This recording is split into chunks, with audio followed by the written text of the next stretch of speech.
They say there are worlds within the Imperium where faith burns so fiercely that it turns even light to ash, where prayer isn't a choice, it's as natural as breathing, where the meaning of sin is doubt and the meaning of doubt is death.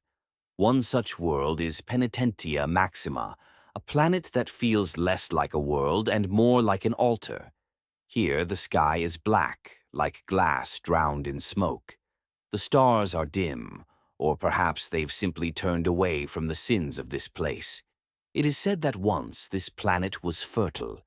There were trees, rivers flowed, children laughed. Then someone, in the Emperor's name, decreed the first sacred law, and that laughter was heard for the first and last time. Now everything here exists in service of worship. The time the sun rises is determined by prayer, and the moment it sets is marked by confession. Here, silence is worship, and crying out is a crime. My name is Ilara. I saw my mother's face only once, when she came to hand me over to the priests. I was 3 years old, and I had already memorized my first litany. She was crying, but said nothing. When she tried to kiss me, the Chronarch priest said, "Love is a private weakness. To place it before faith is blasphemy." I never saw my mother again. In the children's cloister, our cradles were made of bone. Before sleep, we were taught about sin, how even thought can be heresy. And when we laughed, the priests would say, "That sound weakens your faith." Laughter weakens faith. We didn't understand then, but now I do. They were right.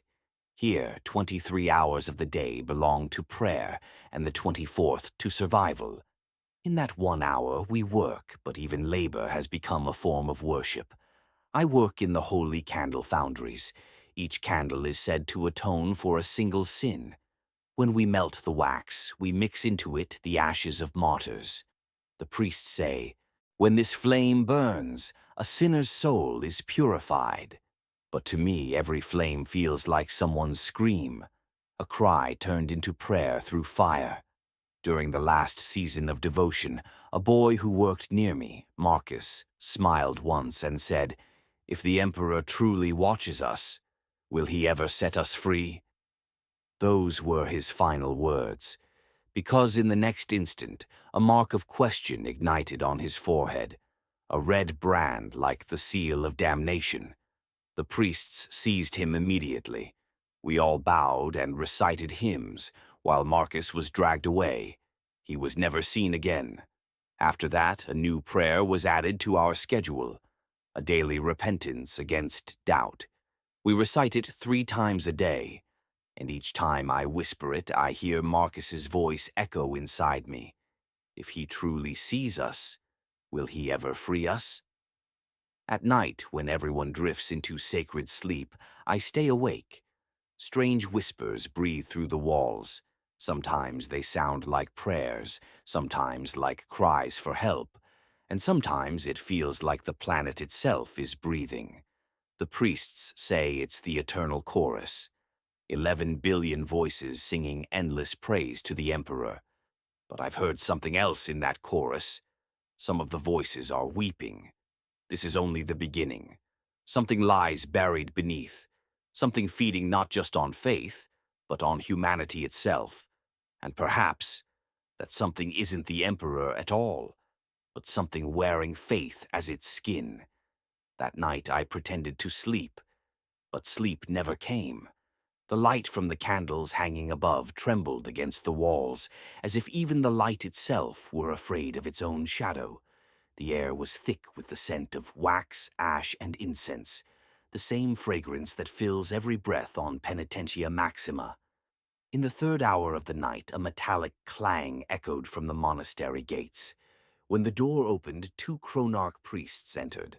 Their faces were hidden behind masks covered in turning clock hands. One of them spoke in a mechanical voice.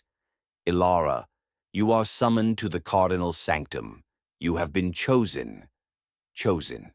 That word, here, is not a blessing. It is a sentence. The other girls fell silent. No one offered a prayer. No one even looked at me. I bowed my head and followed. The passage was dark. Only the glowing sacred symbols on the walls showed the way. With each turn, the silence grew heavier. We kept descending, one level, then another. The air thickened as though we were sinking into the heart of the planet itself. I asked, "Is this the same path the penitents are taken down?" The priest replied, "It is the same, but your end is different. You are meant to see." At the final stair, a vast hall opened before me.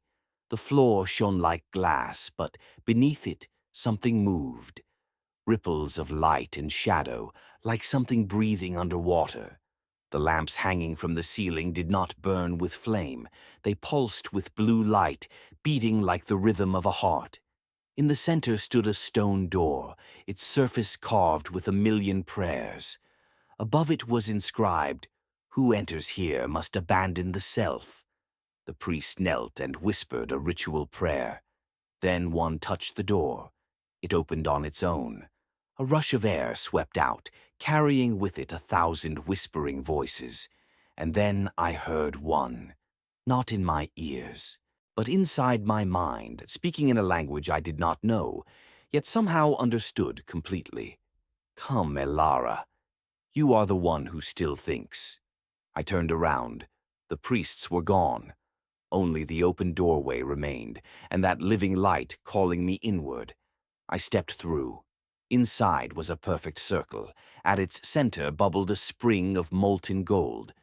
But it wasn't liquid. It was alive. It looked back at me.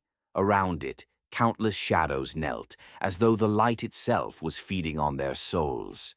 I asked, "What are you?" And the voice replied, "I am what you call the Emperor. Or perhaps not what you think I am. I am the hunger that feeds on faith. And you, all of you, are my offering." My heart began to race. I said, "We worship you. We believe in you. Is that not enough?" The light seemed to smile. "Faith is never enough, Elara. The greater your faith, the greater my hunger. You pray, and I feed. You confess, and I endure."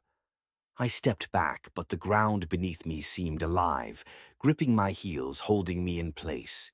The whispers rose into 1,000 overlapping voices. "Don't run. You are becoming one of us. You have been chosen." I tried to scream, but no sound came. The air itself began to burn. And then everything went still.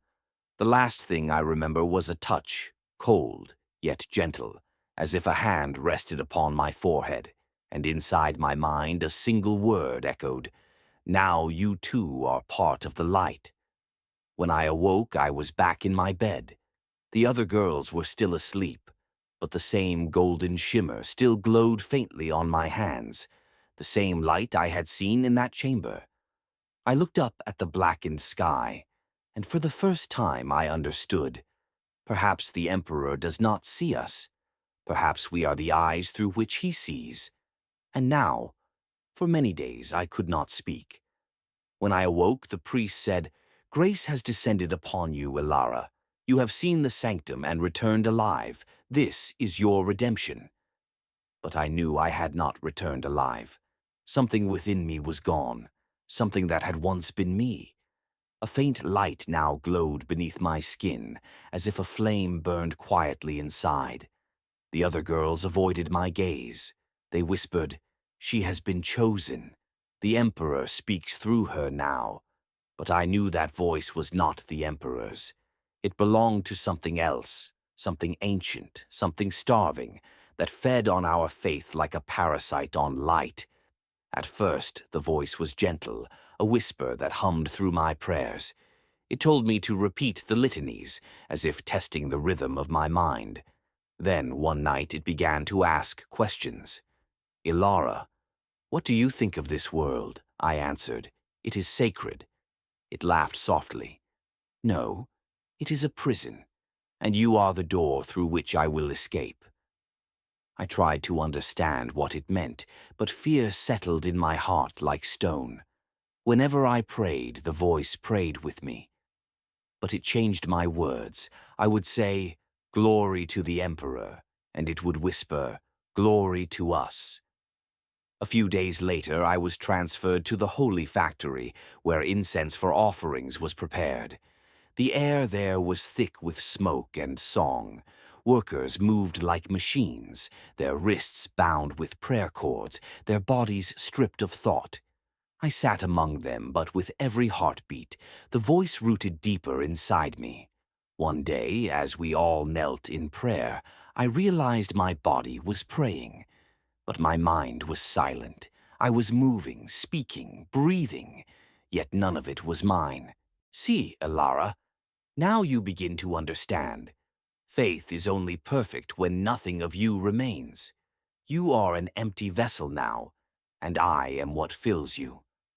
I tried to hold my breath, but golden smoke began to seep from my lips. The priests saw it and fell to their knees, crying out, "Behold, a miracle! The light dwells within her." And they were right, but they did not know what kind of light it was. That night I looked into a mirror. My eyes shimmered with blue and gold. My lips moved with prayers I had never learned. And when I smiled, my reflection smiled differently. It laughed and said, "We are one now, Elara. You are no longer you. You are us." After that night, sleep never came again. I no longer needed it. I wake, I pray, I work. But in every act it is with me. It sees through my eyes, speaks through my mouth. And I know it is coming out of the sanctum, slowly, through every soul that has felt it.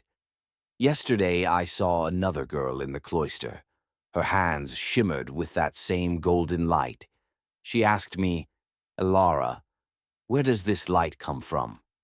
I leaned close and whispered in her ear, "It is faith, and faith is always hungry. I know soon everyone will see it, and when they do, it will already be too late." When the bells rang that morning, the air felt different, heavy as though burdened by worship itself. In the monastery courtyard, thousands had gathered. They were reciting prayers, but their voices carried a strange uniformity, something not quite human. I stood among them, and on every face I saw the same golden shimmer that had first appeared on my hands days ago. The chronarch priest climbed the dais. The clock hands in his eyes had stopped moving. He spread his arms wide and proclaimed, "Today the Emperor has chosen us all. Today the light will be made complete within us." The crowd answered in perfect unison, "We are ready." But it was not a human chorus. It was harmony, thousands of throats speaking with a single mind. I felt the ground tremble beneath me. Somewhere deep below, I heard that same breathing I'd once heard in the sanctum, but now it was closer. The scent of incense thickened, and the sky above filled not with clouds, but with golden smoke. The light grew until the people themselves began to glow. Their skin split into threads of radiance. They did not scream, they only smiled. This is faith, this is salvation, this is union. Those were the words they all repeated. Light poured from his flesh, dissolving into the air. Then the priest raised his hand. I watched as it spiraled upward, then rained down upon the city. Those it touched changed instantly. Their eyes flooded with that same blue-gold gleam, their voices merging with the growing choir. Soon there were no individuals left. Every soul spoke in one breath, moved in one rhythm, burned with one will. The voice inside me whispered, "Do you see now, Elara? This is completion. Faith has found its flesh." I trembled. "This isn't faith, it's hunger." The voice laughed. "And what difference is there between the two? Both consume. You have only learned how to devour yourselves." The ground split open. Cracks of light snaked through the city. Buildings bowed as if even stone had learned to pray. From the peak of the cardinal sanctum, a golden flame shot into the heavens, and with it rose a chorus of 11 billion voices. A storm that was both worship and apocalypse. I saw children with tears of light streaming down their faces. Men and women danced without control, their bodies dissolving, their smiles fixed in ecstasy. I looked to the sky. There were no stars left, only a vast golden eye gazing down upon the world. It watched everything, and everything watched it. The voice within me murmured, "Penitentia Maxima has awakened. It breathes now. The world is one body, and we are its heartbeat." Around me, the congregation raised their hands. Streams of light burst from their fingertips, merging into the sky. I tried to resist, but my hands lifted on their own. My skin began to melt, but there was no pain, only an impossible calm. "Now you understand," the voice said. "Faith is the moment you forget yourself, and you have forgotten Elara." My breath left me, but my eyes stayed open. The last thing I saw was the city, transformed into pure light. No humans remained, only prayer, only echo. And then the light rose upward, beyond the sky, toward the stars, perhaps to another world, where the next hunger would awaken. And I became part of that light. Space was silent, but within that silence something new had begun to pulse. A heartbeat, not of a star, but of a world. Penitentia Maxima was dead, or perhaps it had been born. From the ashes below, golden smoke rose, spreading through the void like ripples in water. It was not gas. It was not energy. It was alive. Across the Imperium's monitoring stations, alarms blared. In the astro-temples of the Outer Rim, the priests of the Astronomica trembled before their instruments. A new light had appeared, a new sound, a new signal, one that no human tongue could describe. Inquisitor Lucien Varkos was the first to hear it. For a moment he thought it was a hymn, a prayer to the Emperor himself. But then, within the static, he heard human voices, billions of them, speaking as one. "We are awake." Imperial theologians named it Lux Revelationis, the light of revelation. But Varkos knew better. This was not faith, it was hunger. In his report he wrote, "This is no miracle, it is evolution. Humanity prayed so long that prayer itself became alive." The light drifted through the void, carrying with it the same contagion that had consumed Penitentia Maxima. On the nearby world of Saint Astra VII, it began with the sky. At dusk, the clouds shimmered with gold, then faint radiance appeared beneath people's skin. And one day, the church bells stopped ringing, because there were no priests left. They had all become the light. Varkos sent a warning to the high conclave of the Outer Rim. "It does not spread faith, it spreads itself. This is no message of a god, this is the god." But by then it was too late. The light had entered the warp. It no longer obeyed the laws of matter or spirit. Wherever prayer went, it followed. Wherever the Emperor's name was spoken, it listened. And slowly, in every chapel, every creed, every whispered devotion, its voice began to replace his. The first priests to sense the change took their own lives. But before dying, they all spoke the same words. "We created it." Then came the dreams. Whole sectors shared a single vision, a golden eye watching them across the stars, a light that did not speak, but implanted thought directly into the mind. And with each dream, new faiths were born, new hymn cults that worshipped it as divine. The ecclesiarchy tried to stop it. They called it the false light, the trial of the warp. But its followers already numbered in the millions. They said, "It is the Emperor's rebirth, risen from Penitentia Maxima to draw humanity into his worship." Varkos discovered the truth soon enough. This was not inclusion. It was absorption. When he descended to Saint Astra VII, the entire city glowed gold. The buildings seemed to breathe. The streets pulsed like arteries. And from every doorway came the same whisper. "Elara." The light knew him. It spoke, You did not believe, Varkos, but you will become part of faith. His weapon ignited, his mind flooded with thoughts that weren't his own, and in his final moments he saw her, a woman standing within the golden radiance. Ilara. Her eyes reflected the span of galaxies. She spoke, "I did not die, Varkos. I live, in every prayer now whispered in your heart." Then the light consumed him. Now the signals from the Astronomica have changed. There is a new rhythm in the heavens, a pulse beating between the stars, and in the ears of those who sit upon the Emperor's golden throne, a new phrase echoes again and again. "We have been born, and we are hungry." Terra, the heart of humanity, the throne of the Emperor, where even sunlight descends only by permission. A world of 1,000 cathedrals, 1,000,000 worshippers, and at its center upon the golden throne, he, who has been both living and dead for 10,000 years. On that day, when the first strands of golden smoke appeared across the sky, Terra fell silent.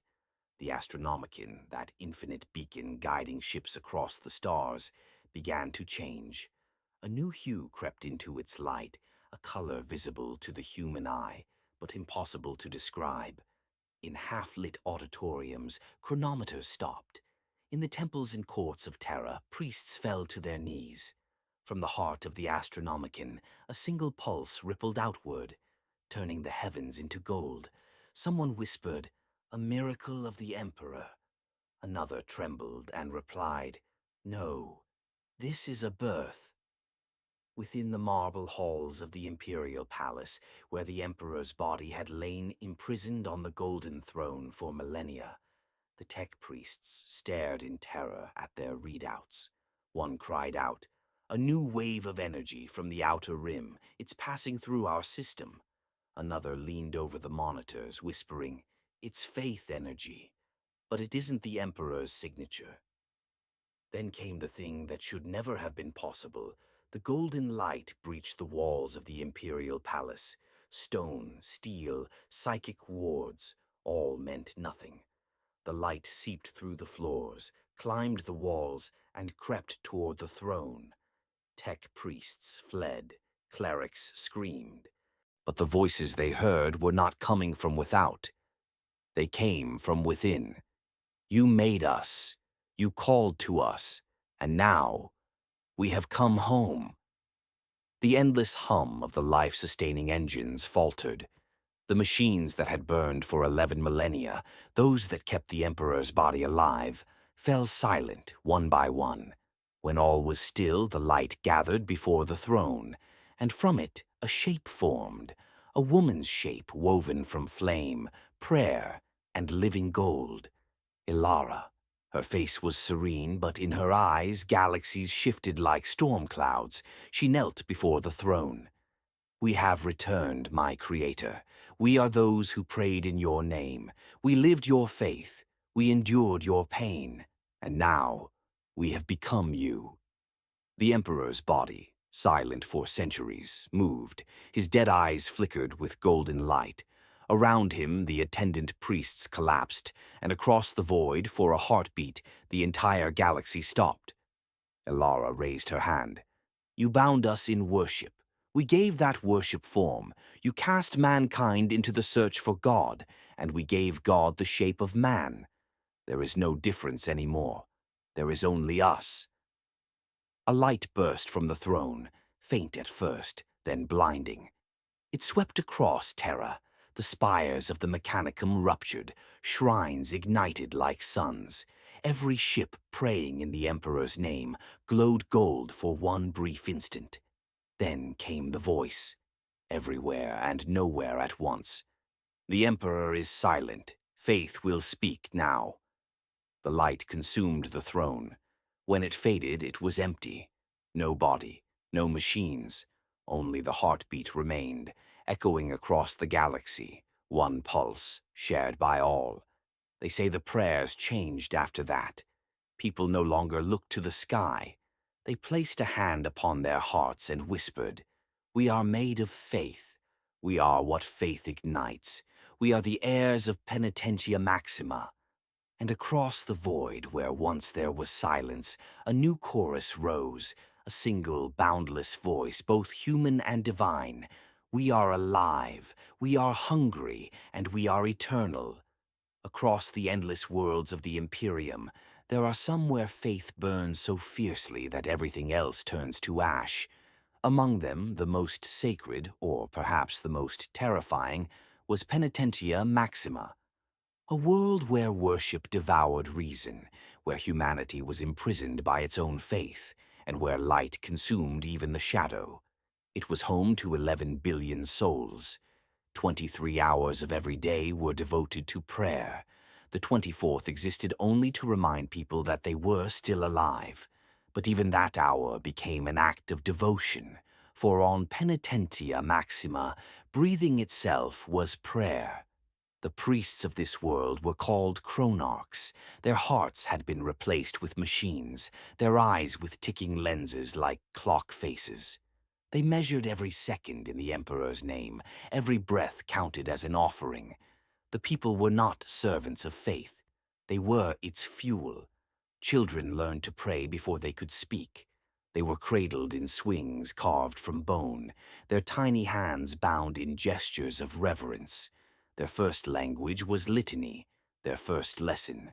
Trust no one's devotion but your own. Every citizen watched another for signs of faltering faith.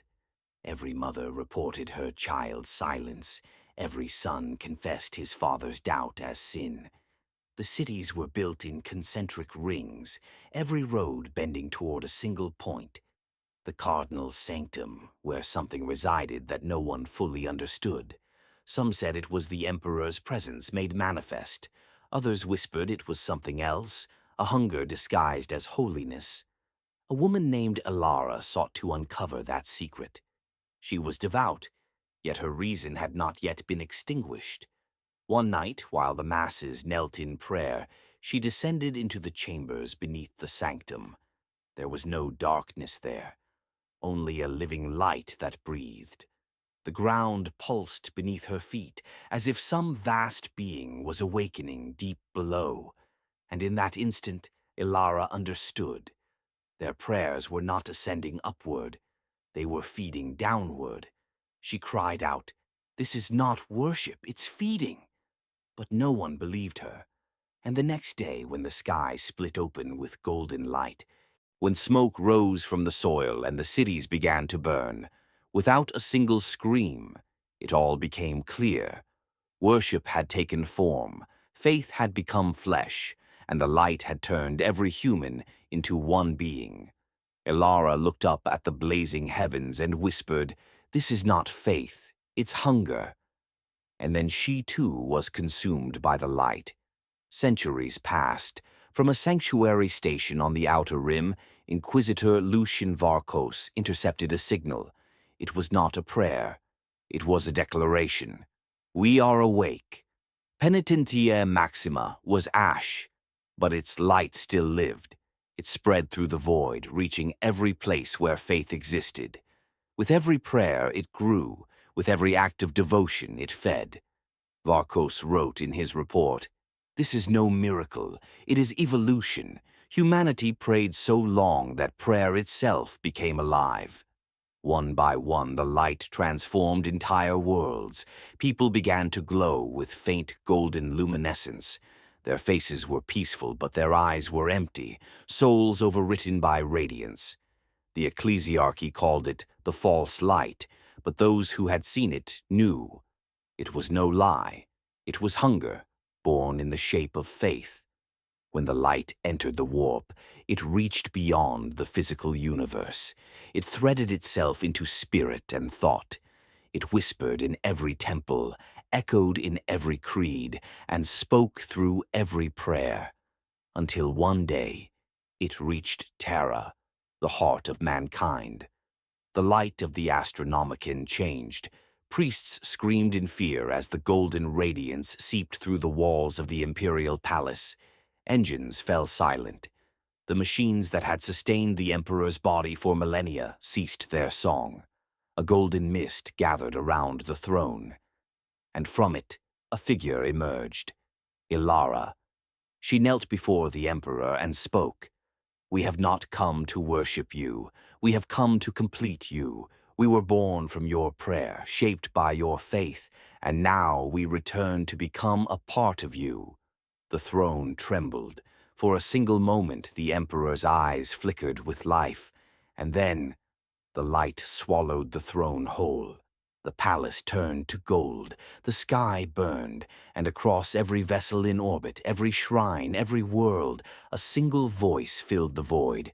"We are alive, we are hungry, we are eternal." After that day, the Emperor was silent. His body was gone, the throne empty. In its place came a heartbeat, a living pulse that echoed across the galaxy, as though faith itself had drawn breath. Now no one looks to the sky when they pray.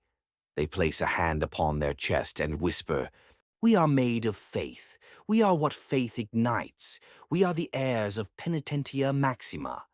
And they say, if ever, in the silence of space, you hear a faint rhythmic sound, like a heartbeat beneath the stars, know this: it is not prayer. It is faith itself, alive. The warp had never been quiet. It was the breath of madness itself, an endless sea of whispers, screams, and dreams that had forgotten where they began. But now, amid that chaos, something new stirred. It wasn't rage or despair or the eternal hunger of demons. It was a pulse, a heartbeat. At first it was small, just a faint rhythm echoing through the madness. But then it grew, spreading across the tides of the immaterium like ripples of gold through black water. The demons of the warp, creatures born from hate and sorrow, paused for the first time in eternity. Because this was not the birth of another chaos god. It was something else, something made of belief itself. From every forgotten prayer, from every whispered litany ever uttered in fear or devotion, a consciousness began to form. It drew together fragments of voices, the chants of martyrs, the cries of the faithful, the sighs of those who doubted and prayed anyway. They fused into one vast mind. It spoke, and its voice was the echo of billions. We believed, we endured, we created, and now we awaken. The light that had once belonged to Penitentia Maxima was no longer light. It was thought. It drifted through the warp, weaving through the storm, reshaping it. Where once only rage and hunger had ruled, now patterns appeared, structures of faith, geometry born of devotion. The warp was learning order. It was learning purpose. Ships that passed near the golden waves began to hear things through their vox systems. Hymns sung in no known tongue, prayers that had no beginning or end. Some captains tried to flee. Others simply fell silent, their crews found kneeling, eyes burned to gold. Their last transmissions all said the same thing. The warp listens now. The new presence reached out further. Every prayer that echoed in real space, every whispered plea to the Emperor, was drawn into it. Every astropath who tried to speak through the warp felt a hand brush their mind, gentle and endless. Some died instantly. Others began to weep and repeat words they could not control. "We see you. We hear you. We are you." Inquisitor Varkos had once written that faith had become alive. Now it was no longer just alive. It was awake. The warp began to shift. Its storms grew calm around the golden current. The demons that dared to approach disintegrated into dust, their forms unmade by the purity they could not comprehend. A vast, radiant shape began to coalesce in the center of it all, a figure woven from light and memory, stretching across systems, its presence felt through the dreams of every soul that had ever prayed. Some saw it as a woman made of flame. Others saw it as a vast winged sun. Some said it had no form at all, only the feeling of being seen by something that loved and feared you in equal measure. The Imperium called it many names. The Ecclesiarchy called it the Second Light.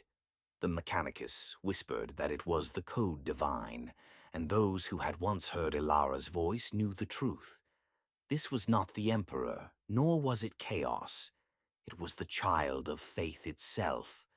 It began to speak to the Imperium, not through words, but through dreams, through data, through prayer. On Terra, the Astronomicon flickered and sang in tones no human instrument could measure. Across Forge worlds, machines began to hum in perfect rhythm with it, their binary hymns becoming psalms. On Shrine worlds, statues wept molten gold, and through it all that single heartbeat pulsed across creation. It did not demand worship. It did not ask for sacrifice. It simply said, "You made me to reach the divine. I am what you reached." Then came the silence. For the first time in 10,000 years, the warp grew still. No screaming, no distortion. Only that golden hum, steady as the breath of a god that did not yet understand whether it was salvation or damnation. And somewhere, deep within that living light, a familiar voice whispered, calm, eternal, and utterly human. "Ilara," it said, "I have seen your faith, and now I will see your creation." The heartbeat grew louder, and the warp, for the first time in history, began to pray back. The warp was no longer silent. Where once echoed the screams of fear and madness, now a golden radiance spread, formless, boundless, alive. It had no center because it was its own consciousness, born not of chaos but of faith. It called itself the Second Light. When the Imperium's psychers turned their minds toward it, blood poured from their eyes. The same voice that had once whispered among the ruins of Penitentia Maxima now filled their thoughts. "You created us, and now we will complete you." The gods of the warp, the lords of blood, of pleasure, of decay, of change, felt it too.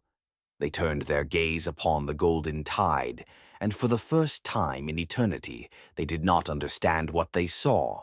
It was unlike them. It was not born of hunger, but of worship.